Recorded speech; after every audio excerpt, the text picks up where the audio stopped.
안녕하십니까. 항상 이렇게 우리 따뜻한 마음을 가지고 얼굴 못 뵈지만은 우리 성도가 서로 교통한 거 아닌 것처럼 늘 영적 교제가 마음속에 늘 불타고 이런 것을 느끼면서 제가 이제 카메라 앞에서 강의를 한 것이 아니라 여러분의 목전에서 직접 강의한다 하는 그 마음을 늘 느낍니다. 그거는 여러분을 이제 접해가지고 강의를 할 때마다 계속 더 친근감이 마음속에 와닿기 때문에 진실한 마음으로 여러분에게 이제 환영하면서 감사하면서 또 네 번째 강의를 드리겠는데, 이 시간에는 목사와 목회 사역에 대해서, 즉 the pastor and the pastoral work, 즉 이 pastoral이라고는 목회학에 대한 그 핵심적인 이 목사와 목회 사역에 대한 내용을 구체적으로 조금 이제 이 시간에 생각해 보도록 그렇게 하겠습니다. 하나님의 교회를 위해서 세우심을 입은 목사라는 자기의 신분에 대한 것과 이 목회라는 직책상의 사역에 대한 바른 인식과 이해를 전제로 한다는 것을 알아야 합니다. 우리가 그냥 목사가 되는 거 아닙니다. 목사라는 그 자기 신분에 대한 바른 이해가 전제가 되어야 합니다. 그 다음에 목회라고는 내가 활동의 사역의 내용이 어떤 것이었나는 바른 이해, 인식을 하고 우리가 사역에 임해야 합니다. 그렇기 때문에 제가 아까 서두 옛날에 첫 강의를 할 때 서두에도 말씀을 드렸습니다만은, 이제 여러분들이 이 목회학에 대해서는 반복적으로라도 계속해서 좀 더 다짐해서 듣고 한번 생각해 보시기 바랍니다. 그렇게 해야만, 이거는 왜 그러냐면은 학문적인 논리, 이론이 끝나는 것이 아니라 여러분의 사역하는 데 실제 활동하는 데 바로 적용해야 할 문제 내용들이 담겨지는 것들이기 때문에 여러분들이 이거에 대해서는, 이 목회학에 대해서는 바른 이해를 필수적으로 전제로 합니다. 모든 것들이 그렇습니다만은 실질적으로 이 목회학에 대해서는 여러분들이 반드시 이제 실제 부딪혀야 할 현실의 문제이기 때문에 좀 더 바른 이해를 전제로 해야 한다 하는 말씀입니다. 그래, 여기서 이제 첫 번째는 목사라는 신분에 대해서 한번 이제 구체적으로 해부해 보아야 하겠습니다. 이 목사라는 신분은 첫 번째 얘기 드릴 수 있는 것은 성령의 은사로 받은 목사라는 신분, 이거 알아야 합니다. 여러분이 목사라는 이 신분이 내가 선택해서 내가 만들어 가진 것이 아닙니다. 내가 공부해서 얻어 가진 것이 아니라 하나님의 성령에 의해서 세우심을 입은, 즉 지금의 은사. 우리가 성령의 은사를 크게 두 가지로 하는데, 하나는 사역의 은사, 하나는 직임의 은사. 직임의 은사의 첫째는 사도입니다. 그 다음에 선지자입니다. 그 다음에는 이제 이 전도자입니다. 그리고 직접 맡을 직임으로선 우리가 목사입니다. 교사입니다. 섬기는 자입니다. 다스리는 자입니다. 가르치는 자. 모두 이렇게 분류가 됩니다. 그 다음에 이제 사역의 은사에 가서 방언도 나오게 되고 신유 은사 나오게 되고, 그런 것들은 전부 사역의 은사입니다. 그러면 지금의 은사 중에 우리가 현실적으로 맡아나갈 직임 은사의 첫 번째가, 사도들도 한계가 있기 때문에 다르고 이게 다 다릅니다. 목사는 우리가 현실적으로 받아야 할 직임의 첫 번째 이 은사의 직이라는, 그래서 목사의 신분은 성령 은사로 받은 이 신분이라는 걸 첫째로 하고, 거기에 대한 이제 성경적 내용을 우리가 생각해보면 제가 6가지로 분류를 했습니다. 첫 번째, 목사는 성도들을 온전케 하며 봉사의 일을 하게 하며 그리스도의 몸을 세우게 하기 위해서 세우심을 받은 거룩한 직위이다. 이것이 에베소 4장 11절에서 12절까지 목사에 대한 정론을 이렇게 말씀해 놓았습니다.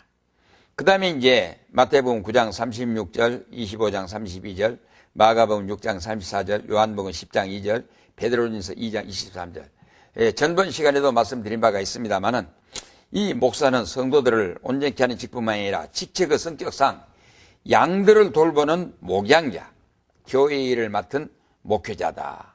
동시적인 의미에서 목양자와 목회자를 동시적인 의미에서 말씀하고 있다는 말입니다. 그래서 이 말을 제가 서두에도 말씀드렸습니다만, 목회자라고 했을 때는 사역상의 직무 수행에 상당한 권위를 가지고 치리에 임해야 합니다. 그래서 우리가 목사가 되면은 한 교회를 맡은 다스리는 주권자라는 의미에서, 이 권력자라는 의미에서 당회장이라 합니다. 당회장이라 하는 것은 치리권을 행사하는 중심 인물의 지도자라는 말입니다. 그렇기 때문에 이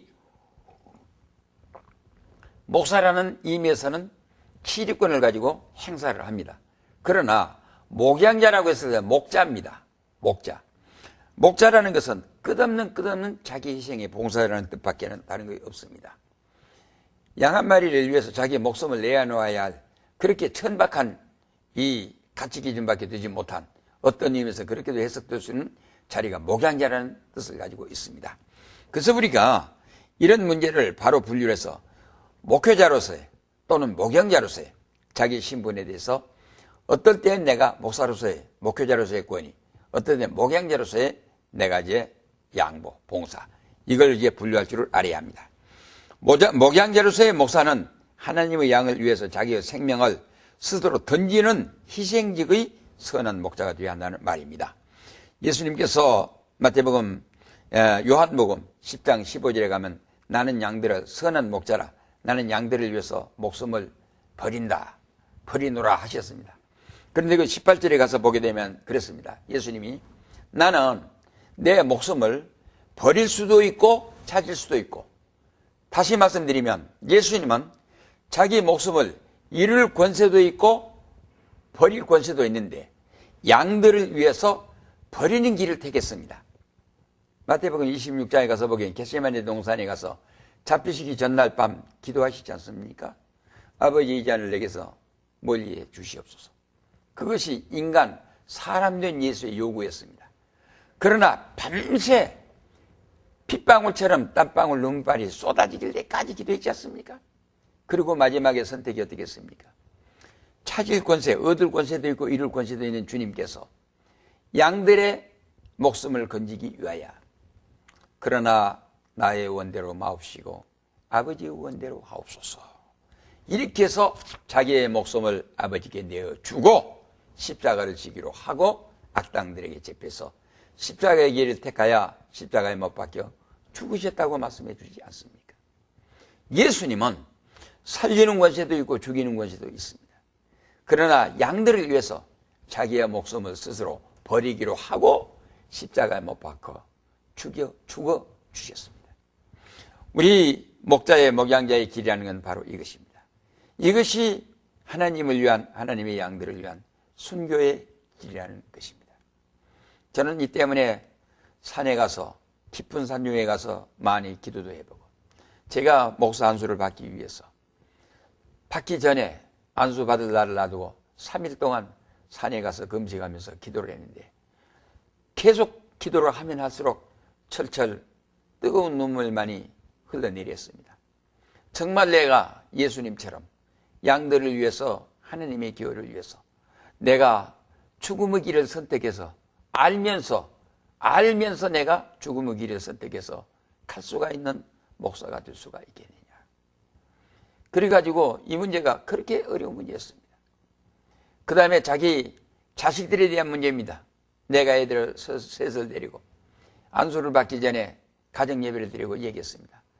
우리가 하나님께 드리는 11조를 먹고 살아야겠는데 하나님께 드리는 11조, 하나님께 드리는 헌금은 예수 그리스도 십자가에 못 박혀 죽으신 희생의 제물과 같은 의미에서 성도들이 하나님 앞에 헌금으로 제물로 바칩니다. 그것을 목자가 먹고 살아야 합니다. 어떻게 해야 할 것인가? 어느 한 가지 생각해 보아도 이 목사라는 직책을 소홀하게 받는다는 것이 너무 어려웠습니다. 그래서 제가 지난 시간에도 제가 얘기 드린 바 있습니다마는 전도사 30년하고 이 석사 박사 학위 받은 다음에 그 위에다가 목사 안수를 받는데 그럼에도 불구하고 떨리고 두렵고 죄송하고 내가 이것을 어떻게 이 목사직을 감당해야 할 것인가. 이제는 제가 남은 생애를 살아가면서 어떻게 내가 목사로서 하나님 앞에 바쳐드려야겠냐. 이것만이 제게 숙제로 남아 있습니다. 단 한 가지는 우리가 예수님께서 양들을 위해서 자기 목숨을 내어 던져 바치는 이런 그 길을 택했다는 이런 의미에서 우리가 생각할 때 이 목사와 목회 사역이라고 하는 것이 이렇게 참 진지하고 하나님 앞에 거룩하고 참으로 우리가 감당하기 어려운 초윤적인 이 직책의 사역이라는 것 우리가 알고 목회자가 되어야겠다 이런 의미입니다. 그 다음에 네 번째로는 마태복음 16장 19절의 말씀입니다. 목회자로서의 목사는 천국의 열쇠를 가지고 하늘의 문을 열고 닫으며 교인들에게 지휘권을 행사하는 교회 최고 직위라는 말입니다. 예? 내가 천국 열쇠를 내게 주노니 땅에서 네가 풀면 하늘에도 풀고 하늘에서 땅에서 매이면 하늘에서 매일 것이다. 하나님이 이와 같이 천국 열쇠 우리 교인들을 향해서 다시 말씀드리면 양들의 우리 문을 이제 열고 닫는 열쇠를 내가 주고 문을 열어주면 양들이 들어가고 문을 닫으면 양들이 못 들어가 막힙니다. 그렇기 때문에 이거는 단순히 행위상의 문제가 아니고 근본적인 원리의 문제입니다. 목사 한 사람이 어느 동안에 행하는 모든 내용들이 그 양을 죽이느냐 살리냐 하는 생사권을 목사에게 맡겼다 이렇게 우리 알아야 합니다. 그리고 특별히 우리 한국교회 현대 교회 실상을 들어가고 얘기를 드립니다. 어떤 교회에서 장로님이나 집사님이나 세력위원이 이제 책벌 지휘를 받았습니다. 그러면 이 유세가 간판이 많이 있으니까 다른 교회로 날아갑니다. 그러면 이쪽에서 아직까지 어떤 치리에 대한 해별단이 저쪽 교회 가서 장로로서 집사로서 권사로 취임을 해버립니다. 그거는 교회의 질서를 어겼다는 정도가 아니라 하나님의 교회에 역행하는 하나님 앞에 범죄를 행했다 그 말입니다. 그거는 시리아에 있는 사람이 단대 가서 이제 취임을 했다는 것 자기 죄입니다. 그러나 그렇게 하는 목사님의 죄입니다. 이건 목회권에 대한 모독이요 하나님에 대해서 이제 하나님의 교회를 잘못했다는 목사의 월권의 죄입니다. 그렇기 때문에 하나의 교회, 보편적인 교회, 통일된 교회, 이 지상에 있는 미국에 있든지 한국에 있든지 미국에 의해서 됐든지 한국에 의해서 됐든지 상관이 없습니다. 천상의 무형교회를 기준으로 한 하나의 보편적인 교회, 이 통일된 교회, 하나의 교회, 이 교회의 신성은 똑같습니다. 그렇기 때문에 어떠한 교회에서든지 치리를 받았을 때는 그 치리의 효과가 이 세상에 살아있는 한 계속 효과를 갖습니다. 지구상에 있는 모든 교회를 통해서 해벌을 받지 않는 한 치리했던 효과는 그대로 발생하고 있다는 걸 알아야 합니다. 그래서 우리 목회자들이 교인들을 바로 지도해야 합니다.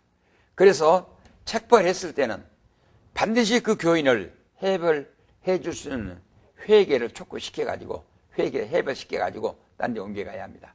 또 치리상에 있지 않는다 할지라도 우리 조직교회 구성원이 이 교회에 내가 교직을 가졌지 않습니까? 세력교인 학습교인 이상 심지어는 평신도도 일단 교회에 들어가면 교회 교적부에 오릅니다. 그러면 다른 교회로 옮겨갈 때는 목사님들이 반드시 임명증서를 가져오도록 그렇게 해야 하나의 교회로서 일치성을 갖습니다. 그런데 그거 이루어지지 않고 있어요. 이거는 목사님들이 지도를 잘못했다고 말입니다. 앞으로 우리 한국교회는 이러한 그 목회 질서가 분명히 세워져야 하지 않겠습니까? 그렇기 때문에 우리가 앞으로 목회자가 되게 되면 우리는 그런 일 저지르면 안 됩니다. 우리 교회에서 만약에 싫다고 해가지고 다른 교회 가겠다고 하게 되면 권면하세요. 그러면 꼭 가셔야겠다고 하면은 내가 이명증서를 해드릴 테니까 이명증서를 가지고 다른 교회에 가서 목사님께 제출을 하셔서 하나의 교회 보편성, 일체성, 거룩성, 교회 질서를 유지하도록 하세요. 이렇게 지도해야 합니다. 그래야만 이거 하나님의 교회에 바른, 그래서 목사에게는 이 천국 열쇠를 주었다고 한 이 말씀은 이와 같이 목회의 권위가 하늘에 있는 무형교회와 일체성, 통일성, 보편성, 단일성을 갖고 있습니다. 그렇기 때문에 어떤 우리 목사들에 의해 가지고 교회의 질서가 파괴돼서 하나님 앞에 누를 끼쳐야 되겠습니까? 오늘 그런 일이 있으면 안 됩니다. 우리 한국교회가 하나님의 말씀인 성경 진리대로 바로 세워져야 합니다.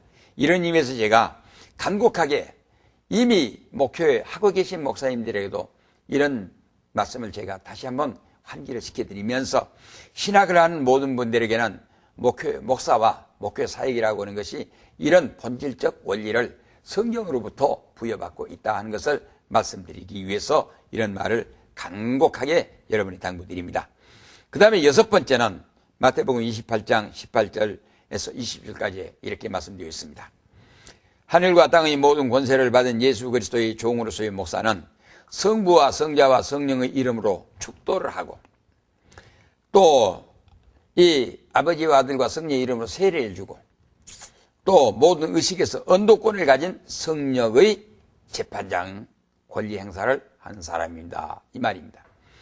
앞에서도 제가 말씀드렸습니다만 목사가 성부와 성자와 성령의 이름으로 축도를 하지 않습니까? 그래, 내가 이제 주 예수 그리스도의 은혜와 또 아버지 하나님의 사랑과 성령의 이름으로 내가 어떻게 하노라 하고 하지 않습니까? 이거는 언도권입니다. 언도권이라는 것은 이 지구상에서 두 가지로 분류를 합니다. 하나는 실정법상의 언도권과 하나는 성령의 언도권입니다. 실정법상의 언도권은 30제로 짜여있는 국가의 재판권입니다. 사법권이지요. 그러면 그 사람이 죄가 있든지 없든지 그 사람들은 용의자입니다. 그런데 우리나라 이거 별도의 얘기가 있습니다. 언도를 하는 데 있어서 미리 언론 재판을 해버리는 경향들이 우리나라에 많이 있는데 이거는 언론도 생각해야 하고 사직 당국에서도 이거 생각해 봐야 합니다. 검찰들이 생각해 봐야 합니다. 아직까지 언도를 받기 전에는 용의자일 뿐이지 피의자일 뿐이지 언도로 의해가 확정되는 죄인이 아닙니다. 그렇기 때문에 죄인이 되기 이전에 죄인 취급해서 언론 매체 보도해버린 것은 언론의 월권입니다. 이것은 인권의 모독입니다. 동시에 이 행사권에 대한 이 월권이고 인권에 대한 모독이 잘못입니다. 그렇기 때문에 재판의 언도가 되어지기 전까지는 용의자고 피의자이기 때문에 그 사람의 신분과 그 사람의 인격과 명예는 보장되어야 합니다. 이거 실적법상의 언도. 그러나 그 사람이 죄가 있든지 없든지 실적법상의 재판장이 언도를 해서 무죄로 해버리면 그 사람은 무죄입니다. 죄가 없더라도 유죄로 언도해버리면 그 사람은 죄인이 되어버립니다. 이것이 실적법상의 언도권입니다. 그러나 성령의 언도권은 어디서부터 시작되느냐? 성부와 성자와 성령의 이름으로 축도를 하는 그것부터가 언도권입니다. 그 다음에 세례 베풉니다. 성부와 성자와 성령의 이름으로 세례 베. 그것도 축도권이면서 언도권입니다. 그 다음에 결혼 성립. 그 다음에 임직. 성부와 성자와 성령의 이름으로 이 목사님이 선언한 모든 것들은 전부 언도권에 해당되는 목사만이 행사할 수 있는 특권입니다. 이건 그렇기 때문에 제가 30년간 전도사하면서 가장 부러웠던 것은 바로 이 축도권이었습니다. 전도사는 못합니다. 전도사가 아무리 내가 전도해도 전도해서 교인들을 길러내도 내가 그 사람은 임직자로서 세울 수가 없습니다. 그거는 하나님 앞에 내가 믿음으로 행하면 할 수 있겠죠.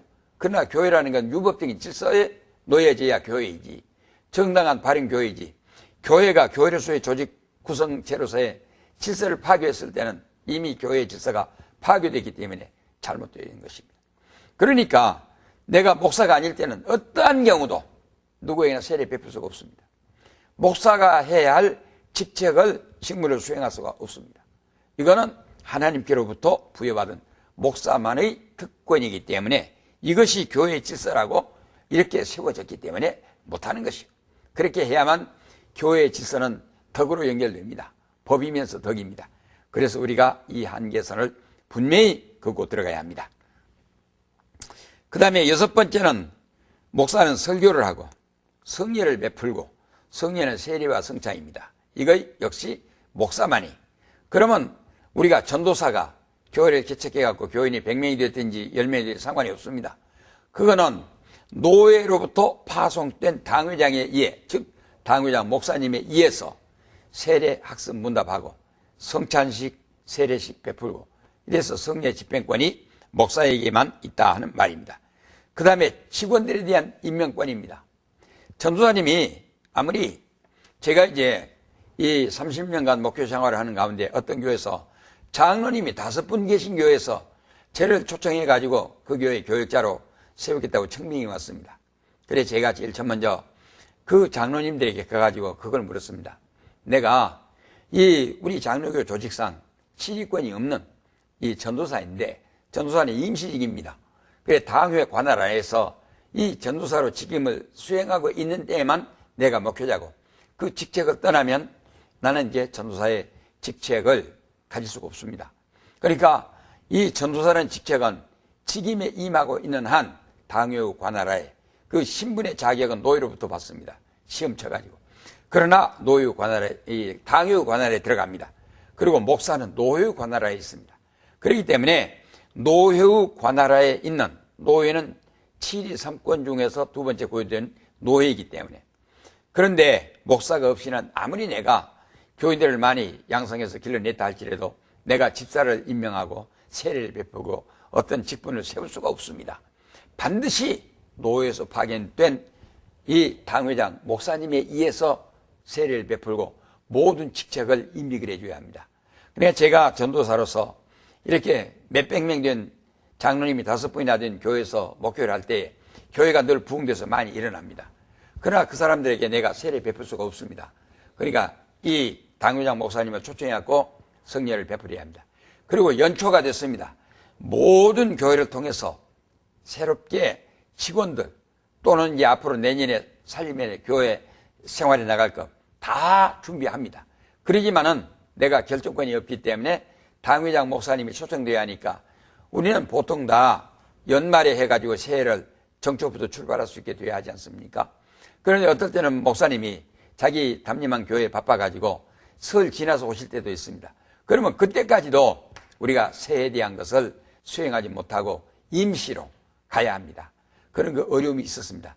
그럴지라도 교회의 질서는 7위 3권에 의한 당회 권위 행사이기 때문에 마땅히 목사님인 당회장이 오셔서 이제 마땅히 직무를 수행해서 임직자들을 임명해 줘야 합니다.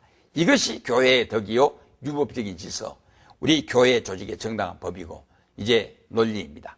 성경적인 해석이라고 이렇게 받아들이면 되겠습니다. 그래서 우리는 목사님은 자기 신분이 이 목사라는 직책으로 이와 같이 은사로 받은 사역의 직분이로되 우리가 항상 유법적인 질서에 들어가서 해야 한다. 그래 첫 번째는 성령의 은사로 받은 목사라는 신분에 대해서 말씀을 드렸고, 두 번째는 목양자로서의 목사입니다. 이 목양자로서의 목사는 어떤 권위를 갖느냐. 구약에서는 하나님이 목자라고 이렇게 말씀하고 있습니다. 시편 23편 1절에 하면 여호와는 나의 목자시니 이렇게 말씀했습니다. 그 다음에 백성의 지도자들도 목자로 이렇게 표현하고 있는 걸 볼 수가 있습니다. 이 구약적 의미에서 목양자, 그래서 그 목자. 그러면 하나님도 목자라고 표현했고 백성의 지도자를 목사라고 했다 이 말입니다. 그 다음에 신약에서는 예수님은 선한 목자, 또 예수님의 제자들도 목자라고 이렇게 성경 말씀에 요한복음 10장, 요한복음 21장 15, 18절, 에베소 4장 11절에 이렇게 표현하고 있는 걸 볼 수가 있습니다. 그 다음에 목자로서 목양의 중심은 예수님을 사랑함에 있다 하는 이거 우리 알아야겠습니다. 이 말씀은 부활 승천하시기 전에, 부활하신 다음에 승천하시기 전에 디베리아 호숫가에서 고기잡이를 하고 있던 베드로를 중심으로 한 7 제자들에 나타나신 예수님이 아침 조도반을 먹으신 다음에 베드로에게 제 임직을 지금 임명을 하시는데 예수님이 물어봤습니다.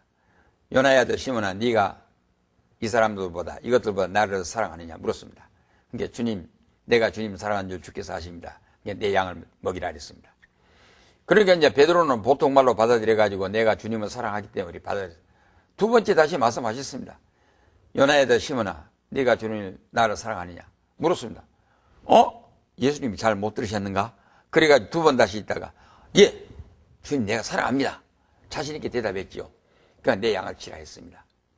그런데 이제는 베드로는 거기까지 말하고 나서는 마음이 안도감이 생겼죠. 그런데 세 번째 예수님께서 다시 요한의 아들 시몬아, 네가 나를 사랑하느냐 세 번째 물었습니다. 그러니까 세 번째 물었을 때 그때서 베드로가 깨달았습니다.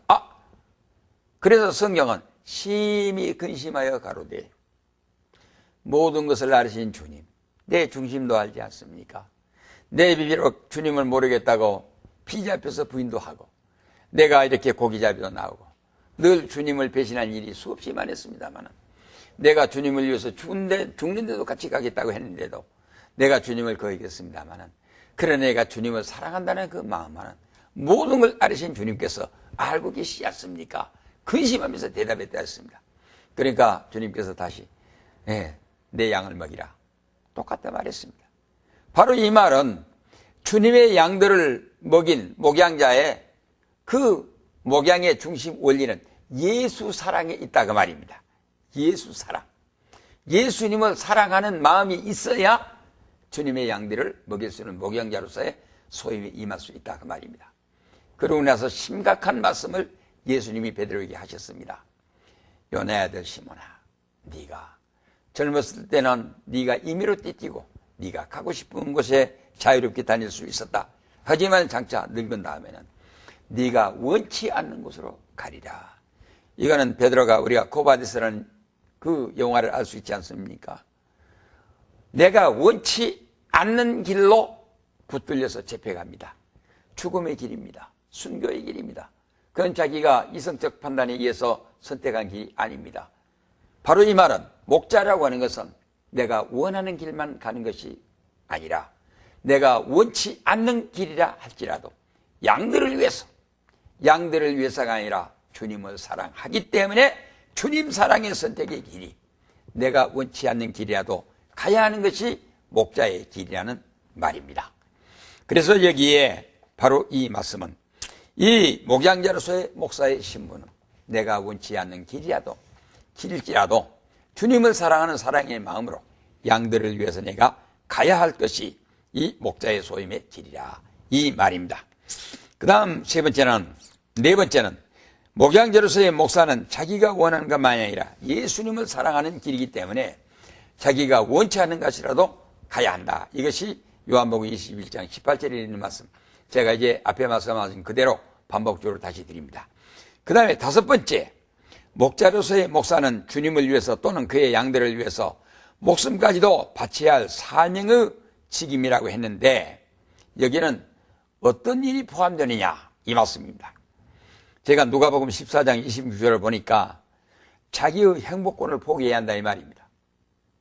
그 말씀은 주님의 제자가 되는 길은 자기 부모와 형제와 처자와 모든 것들을 나보다 더 사랑하는 자는 내 제자가 될 수가 없고 이렇게 예수님이 말씀했습니다. 그러니까 가정을 통해서 자녀를 통해서 자기의 행복 모든 것들 주님을 위해서 포기할 수 있어야 주님의 제자가 된다 하는 그래 자기 행복권을 주님을 위해서 포기할 수 있는 결단을 내린 사람이라야 주님의 제자가 될 수 있다. 즉 목양자가 될 수 있다. 이런 의미입니다. 그 다음에 두 번째 중요한 말씀이 요한복음 10장 11절 말씀입니다. 자기의 생명권의 포기입니다. 그러니까 하나님의 양들을 위해서 주님의 양들을 위해서 목숨을 버리노라 하는 주님의 길을 따라가는 사람. 그러니까 목양자에게는 항상 크게 두 가지 자기의 행복권과 자기의 생명권까지도 주님을 위해서 포기할 수 있을 때에 진실한 목양자로서의 사명이 임할 수 있고 하나님 앞에 충성된 종이 될 수가 있다 하는 이 말입니다.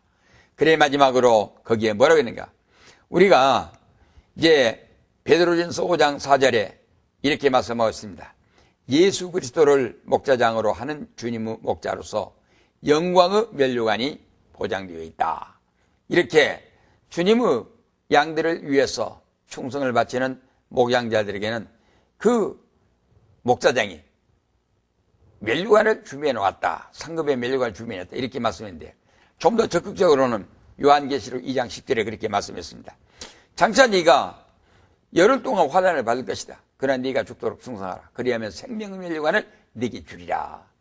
하나님께서 우리에게 요구하시는 목양자들에게 목사들에게 요구하시는 한계는 죽도록 충성하라. 이렇게 말씀하고 있습니다. 그래서 우리가 이 하나님의 모든 말씀들을 가지고 이렇게 목사로서의 직무 수행을 어떻게 해야 할 것인가, 이것을 제가 이제 두 번째 말씀을 드려보려고 합니다. 짧은 시간에 제가 단축해서 첫째는 설교권, 두 번째는 교회의 목양권, 세 번째는 성례 집행권, 네 번째는 언도권, 즉 축도, 임직, 성혼, 권징, 해벌 이런 권, 그 다음에 다섯 번째 지리 3권, 당회장, 노회장, 총회장 될 수 있는 모든 권리들을 목사에게 주셨다는 말입니다. 그래서 마지막으로 보편적인 의미에서 목사의 직임이라는 걸 1분 동안만 말씀드리고 마치겠습니다. 목사는 곧 교사, 티처로서 가르치는 지도자입니다. 그 다음에 목사는 국제 신사로서 세계적인 지도자라는 말입니다. 세 번째, 목사에 대한 사회적인 인식은 지역사회의 중심이 되어야 할 인물입니다. 네 번째, 목사의 축도권은 세상 권세의 우위에 있다는 걸 알아야 합니다. 다섯 번째, 목사의 표정은 사람 앞에서는 스마일, 웃음이고 하나님 앞에서는 눈물이어야 한다 하는 말씀입니다. 여섯 번째, 마지막으로 이 말씀, 너는 배우고 확신한 일에 거하라. 디모데후서 3장 14절 말씀. 목사에게는 끝없는 공부, 노력, 배움이 있어야 하고 그 다음에는 믿음이 뛰어나야 목사로서의 자질을 갖춥니다. 이 말씀 드리고 마쳐드리겠습니다. 감사합니다.